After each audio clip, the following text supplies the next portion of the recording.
I want to go across first and foremost to Yashwant Deshmukh. On your numbers, the mood very clearly seems to suggest that people think that Trudeau is doing what he is because he wants to benefit in the Canadian elections and because he's under pressure from pro-Khalistani elements inside Canada. Well, Rahul, one very interesting thing which is coming from this particular round of PSC poll, from us. Earlier, every time we did a tracking poll on any such pressing issue, we could see a very, very partisan kind of answers based on the political orientation, ideologies. I guess that after a long time, after, we got to an issue where actually there is hardly any division as far as the opposition voters or NDA voters are concerned.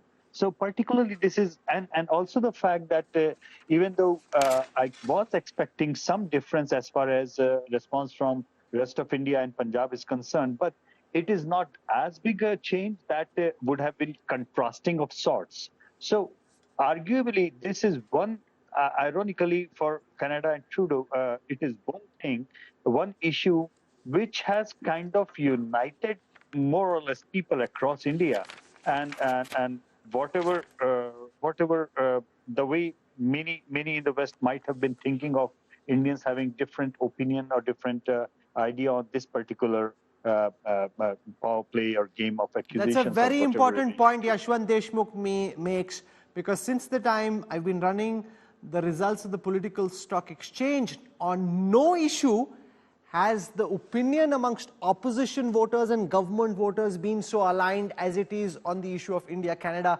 Trudeau's charges and India's pushback. That shows the level of congruence there is across the political divide.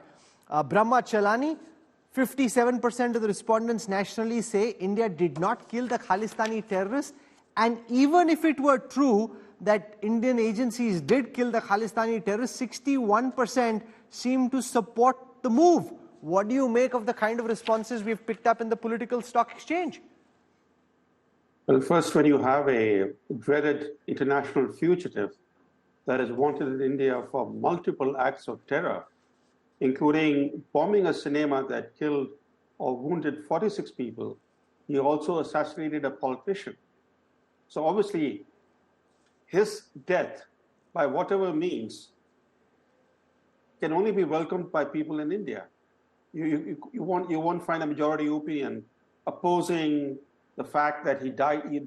Whether he died of natural cause or he died of unnatural cause, that's a different issue.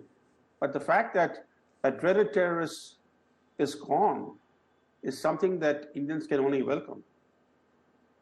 Do you want to just quickly recap for those watching the charges against KS Nijjar, because a lot of people in Canada and elsewhere trying to project him as a Sikh preacher in charge of a Gurdwara, a man of religion, not a man of violence? The thing is that, like some other prominent fugitives from India that are based in Canada's British Columbia province, these guys entered Canada illegally, including Mr. Nijjar. They entered Canada illegally with the help of criminal bands, and given the growing Sikh militancy in British Columbia, in particular in Canada, there is a growing nexus between criminal bands and radical Khalistanis, which has led to frequent gangland killings. Nijjar was very much part of this nexus. In fact, after he illegally entered Canada, twice he applied for refugee status, and each time his application was rejected by authorities. That's the background of this guy who was wanted in India for multiple acts of terror. But he was not on India's list of most wanted terrorists. So I need to make that clear, because there are a number of terrorists that are hiding abroad. There are household names in India. For example, everybody knows about Hafiz Saeed, Masood Azhar, etc.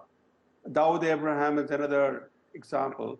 But until this guy died, not many people knew about him in India, because he was not among the most wanted terrorists in India.